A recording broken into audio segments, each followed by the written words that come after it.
INA के विषय में चर्चा करने के पहले हमें भारतीय स्वतंत्रता संग्राम की पृष्ठभूमि को समझ लेना पड़ेगा कि हम पहले क्या चाह रहे थे, बाद में हम किस तरह से स्वतंत्रता आंदोलन में भागीदारी बने। से अंग्रेजों के विरुद्ध स्वतंत्रता आंदोलन का आगाज 1857 की क्रांति से हो चुका था, लेकिन यह आंदोलन या क्रांति को अंग्रेजों के द्वारा दबा दिया गया और एक फिर बीच बीच में कृषक आंदोलन, आदिवासी आंदोलन, ऐसे बहुत सारे आंदोलन होते रहे, लेकिन एक ठोस प्लेटफॉर्म मिला भारतीय स्वतंत्रता संग्राम के लिए। वो था 1885 में भारतीय राष्ट्रीय कांग्रेस की स्थापना। भारतीय राष्ट्रीय कांग्रेस की स्थापना के बाद एक नरम दल था जो कि उचित मांगों के द्वारा अंग्रेजों से कुछ सुधार के लिए प्रयास करता था।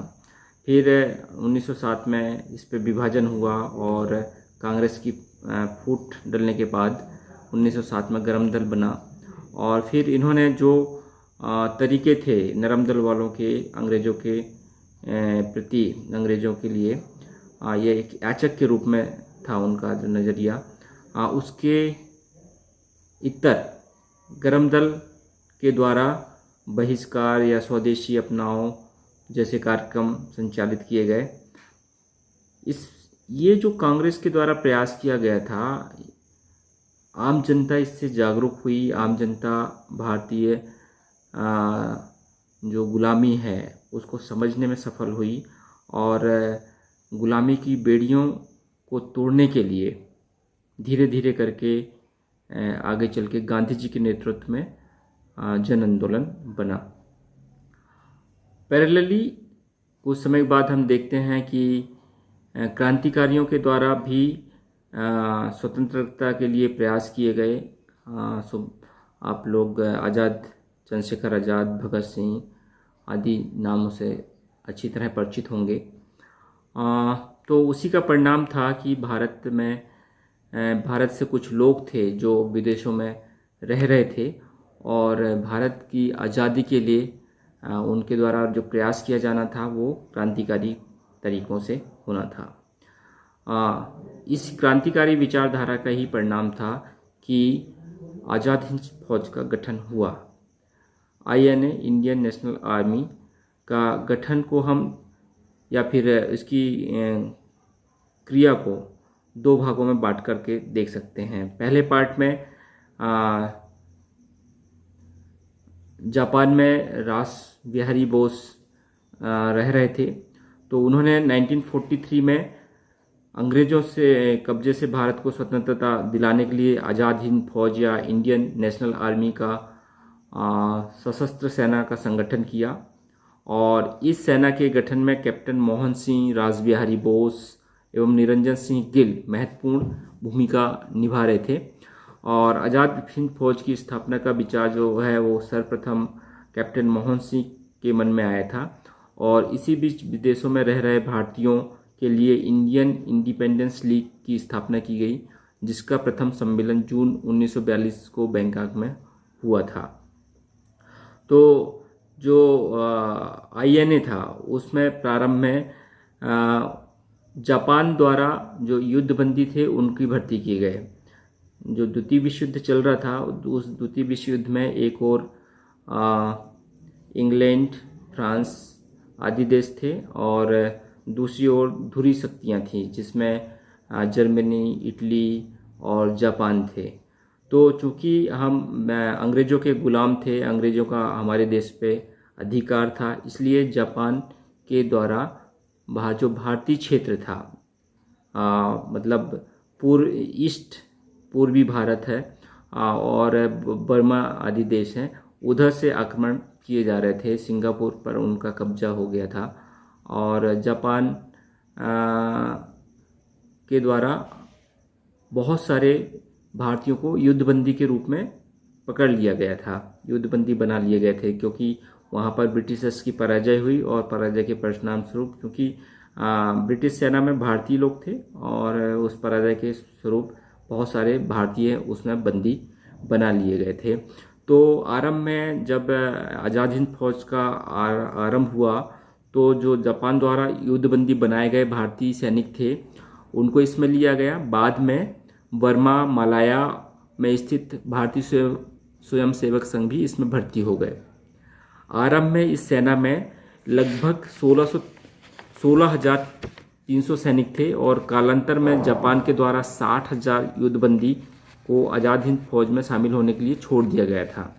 इसके बाद ही जापानी सरकार और मोहन सिंह के अधीन भारतीय सैनिकों के बीच आज़ाद हिंद फौज की भूमिका को लेकर के कुछ मतभेद हो गए और ये जो मतभेद उत्पन्न हुए तो इसमें मोहन सिंह और निरंजन सिंह गिल को गिरफ्तार कर लिया गया था।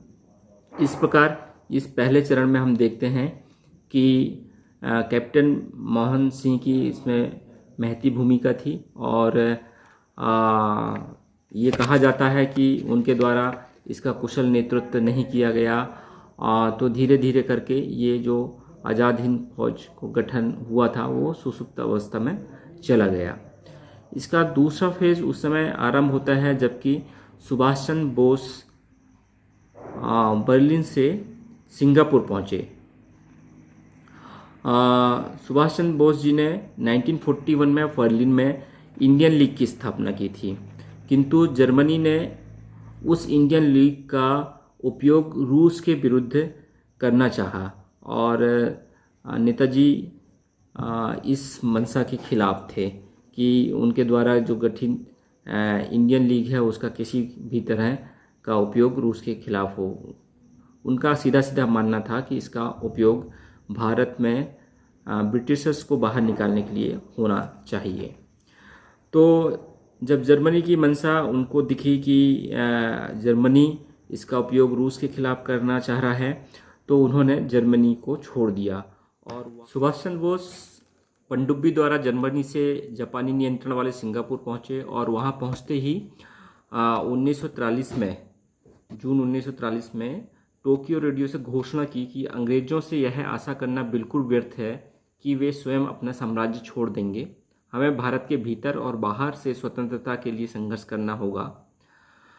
इस घोषणा के बाद वहाँ पर जो आज़ाद हिंद फौज से संबंधित लोग थे उनमें हर्ष की लहर दौड़ पड़ी और उन्होंने एक नेतृत्वकर्ता को पहचाना और तब रासबिहारी बोस ने 4 जुलाई 1943 को 46 वर्षीय सुभाष चंद्र बोस को आज़ाद हिंद फौज का कमांडर नियुक्त किया, उनको नेतृत्व सौंप दिया। 5 जुलाई 1943 को सिंगापुर के टाउन हॉल के सामने सुप्रीम कमांडर के रूप में नेताजी सुभाष चंद्र बोस ने सेना को संबोधित किया और उसी समय उन्होंने दिल्ली चलो का नारा भी दिया था। जापानी की सेना के साथ मिलकर के बर्मा सहित आज़ाद हिंद फौज रंगून से होती हुई थलमार्ग से भारत की ओर बढ़ती है और 18 मार्च 1944 को कोहिमा और इम्फाल भारतीय मैदानी क्षेत्र में पहुंच गई थी और वहां पर ब्रिटिश सेना से जमकर मोर्चा लिया। उस समय सुभाष चंद्र बोस ने अपने अनुयायियों के लिए जय हिंद का नारा दिया और ये जो नारा आज भी हम लोग सेना और जितने भी एनसीसी वगैरह है वहाँ पर बड़े सम्मान से जय हिंद का नारा लगाते हैं। और वहाँ पर फिर सिंगापुर में ही स्वतंत्र भारत की अस्थायी सरकार आज़ाद हिंद सरकार की स्थापना की। ये जो अस्थायी सरकार की स्थापना की थी इसके राष्ट्रपति, प्रधानमंत्री और सेनाध्यक्ष तीनों पद पर सुभाष चंद्र बोस जी ने खुद को रखा और अन्य जिम्मेदारी जैसे कि वित्त विभाग है वो एस.सी. चटर्जी को प्रदान किया, प्रचार विभाग S.A. अय्यर को और तथा महिला संगठन लक्ष्मी स्वामीनाथन को सौंपा था। और इस अस्थायी सरकार को आगे चल कर के लगभग काफ़ी सारे लोगों ने देशों ने मान्यता दे दी थी, जिनमें जर्मनी, जापान, फिलीपींस, कोरिया, चीन, इटली, मांचुको और आयरलैंड है। इन सभी देशों ने इसको मान्यता देती थी और जापान ने तो ये भी किया कि उसने अंडमान और निकोबार द्वीप को इस अस्थायी सरकार को दे दिए और उन दोनों द्वीपों का नाम नेताजी ने रखा। अंडमान का नाम शहीद द्वीप और निकोबार का नाम स्वराज द्वीप रखा था। 30 दिसंबर 1943 को इन द्वीपों पर स्वतंत्र भारत का ध्वज भी फहरा दिया गया था। इसके बाद नेताजी सुभाष चंद्र बोस सिंगापुर एवं रंगून में आज़ाद हिंद फौज का मुख्यालय बनाया और 4 फरवरी 1944 को आज़ाद हिंद फौज ने अंग्रेजों पर दोबारा भयंकर आक्रमण किया। इस आक्रमण में कोहिमा, पलेल आदि कुछ भारतीय प्रदेशों को आज़ाद हिंद फौज ने मुक्त भी करा लिया और 6 जुलाई 1944 को उन्होंने रंगून रेडियो स्टेशन से महात्मा गांधी के नाम एक प्रसारण भी किया और आज़ाद हिंद फौज द्वारा जो लड़ी जा रही जंग है उसके लिए उन्होंने शुभकामनाएं मांगी। बापूजी से उन्होंने कहा कि हम भारत को स्वतंत्र कराने के लिए लड़ रहे हैं और इस लड़ाई में उनकी शुभकामनाएं आवश्यक है। और इसी प्रसारण के समय ही पहली बार सुभाष चंद्र बोस ने महात्मा गांधी जी के लिए राष्ट्रपिता जैसे संबोधन का प्रयोग किया था। और फिर इस जो सेना थी, आज़ाद हिंद फौज थी, उसके कुछ ब्रिगेड भी बना दिए। उन ब्रिगेड के नाम में महात्मा गांधी ब्रिगेड है, अबुल कलाम आज़ाद ब्रिगेड है और जवाहरलाल ब्रिगेड, सुभाष चंद्र ब्रिगेड भी बनाई गई थी। और सुभाष चंद्र बोस ब्रिगेड के जो सेनापति थे वो शहनवाज खान थे। एक और मोस्ट इम्पॉर्टेंट बात है जो बहुत ज़्यादा जगह सुनने या पढ़ने को नहीं मिलती है कि आज़ाद हिंद फौज में एक महिला ब्रिगेड भी थी और उसका नाम लक्ष्मीबाई ब्रिगेड रखा गया था। तो फिर इसके बाद सुभाष चंद्र बोस जी ने 21 मार्च 1944 को दिल्ली चलो के नारे के साथ आज़ाद हिंद फौज का हिंदुस्तानी धरती पर आगमन हुआ और 22 सितंबर 1944 को शहीद दिवस मनाया। और सुभाष चंद्र बोस ने अपने सैनिकों को कहा कि हमारी मातृभूमि स्वतंत्रता की खोज में है, तुम मुझे खून दो, मैं तुम्हें आज़ादी दूंगा, यह स्वतंत्रता की देवी की मांग है। इस प्रकार फरवरी से लेकर जून 1944 ईस्वी के मध्य तक आज़ाद हिंद फौज की 3 ब्रिगेड ने जापानियों के साथ मिलकर भारत की पूर्वी सीमा एवं बर्मा से युद्ध लड़ा। किंतु दुर्भाग्यवश इसी समय क्या होता है कि जो धुरी शक्तियां हैं, जर्मनी, इटली और जापान, इनकी पराजय होती है और फिर जो आज़ाद हिंद फौज के द्वारा कार्य किया जा रहा था उसमें बहुत बड़ा व्यवधान पड़ जाता है। जर्मनी इस समय हार मान लेता है और जापान भी घुटने टेक देता है। ऐसे में नेताजी को टोक्यो की ओर पलायन करना पड़ा और कहते हैं कि हवाई दुर्घटना में उनका निधन हो गया। और लेकिन इस बात की पुष्टि अभी तक नहीं हुई है। आज़ाद हिंद फौज के सैनिक एवं अधिकारियों को अंग्रेजों ने 1945 में गिरफ्तार कर लिया और उनका सैनिक अभियान असफल हो गया। किंतु आज़ाद हिंद फौज की इस असफलता में भी उनकी सफलता छिपी हुई थी, उनकी जीत छिपी हुई थी। आज़ाद हिंद फौज के गिरफ्तार सैनिकों एवं अधिकारियों पर अंग्रेजों ने दिल्ली के लाल किला में नवंबर 1945 ईस्वी में झूठा मुकदमा चलाया और फौज के सेनानी कर्नल सहगल, कर्नल तेज बहादुर ढिल्लो एवं मेजर शहबाज खान पर राजद्रोह का आरोप लगाया था।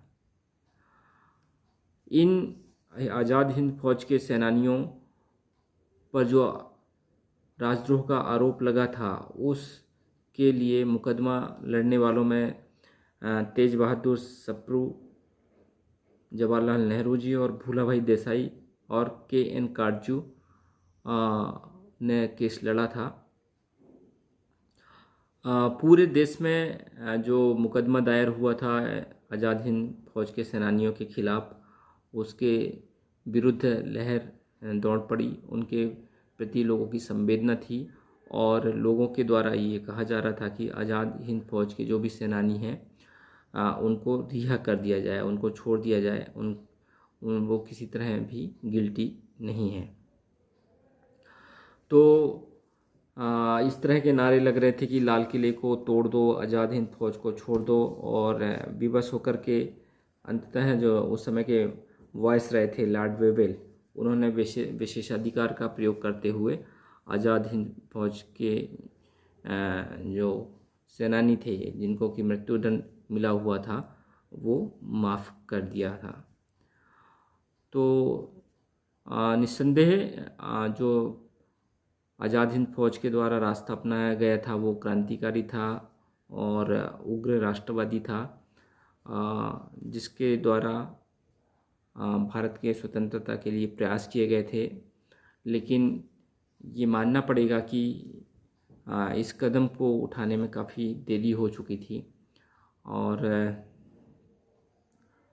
उसका कारण ये था कि जिन शक्तियों से हम सहयोग ले रहे थे उनकी पराजय हो गई, और पराजय के साथ ही आज़ाद हिंद फौज का जो गतिविधि थी वो भी बंद हो गई।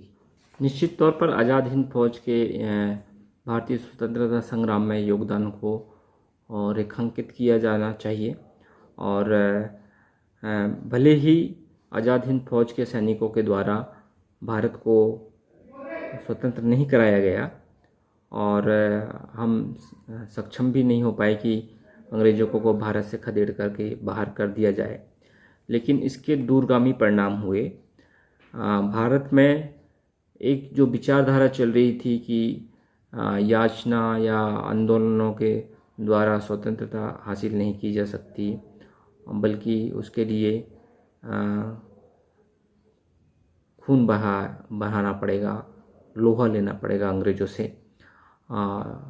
इसके सकारात्मक परिणाम निकले, लोगों में चेतना आई, लोग आंदोलित हुए, और भारत छोड़ो आंदोलन के समय में जो प्रमुख नेता गिरफ्तार हो गए थे और फिर जनता ही उसमें प्रमुख रूप से भागीदार थी, तो कहीं ना कहीं ये आज़ाद हिंद फौज के द्वारा इतनी सक्रियता दिखाई गई या जज्बा दिखाया गया, उसका परिणाम था। ऐसी 1946 में भारतीय नौसेना पर विद्रोह हुआ। उस विद्रोह को भी कहीं ना कहीं हम आज़ाद हिंद फौज के प्रभाव के रूप में देख सकते हैं, और अंततः 1947 में अंग्रेज़ों को भारत छोड़ना पड़ा। ये मेरा छोटा सा प्रयास था। आप सभी का पुनः धन्यवाद।